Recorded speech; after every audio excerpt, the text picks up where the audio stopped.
How our wizard's mastery of arcane technicalities overcame a dragon's challenge. Our D&D group has been playing for years, and we love delving into the nitty-gritty of spell mechanics and rules. This story from our latest campaign is a prime example of how a deep understanding of these mechanics led to an epic moment of malicious compliance. Background: our party, consisting of myself, a high-level wizard, a cleric, a fighter, and a rogue, was on a quest to retrieve an ancient artifact from the lair of a powerful and cunning ancient red dragon, known as Pyrothraxis. This dragon, being both intelligent and devious, proposed a challenge. We could take the artifact if we could entertain him without resorting to direct combat or obvious trickery. If we failed or fought him, he promised a fiery demise.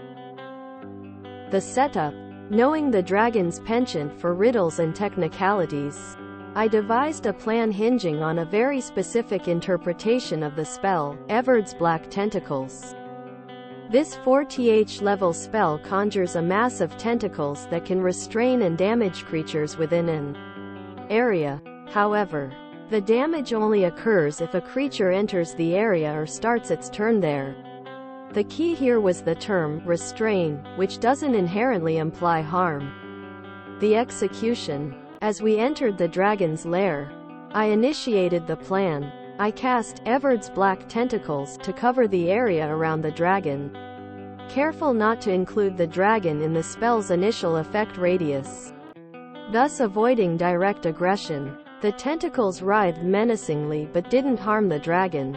They formed an intricate pattern, almost like a dance, around Pyrothraxis.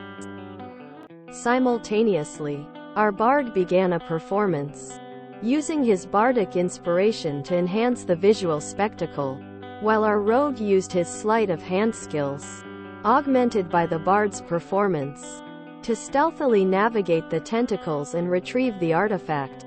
The dragon's reaction: Pyrothraxis, expecting a direct assault or a simple magical trick, was both amused and intrigued by this display. He realized too late that our actions, while aggressive, did not directly harm him or violate his conditions. The tentacles' dance, combined with the bard's performance, was indeed entertaining, but not in a way he anticipated. The outcome: with the artifact secured and the challenge technically met, Pyrothraxis, bound by his word, allowed us to leave. He applauded our clever use of arcane semantics, acknowledging that we had found a loophole in his challenge. TLDR: in our D&D campaign, we outsmarted an ancient red dragon by using the specific mechanics of Everd's Black Tentacles to create a non-violent, yet aggressive spectacle, entertaining the dragon while retrieving the artifact without direct combat, adhering to his challenge in the most unexpected way.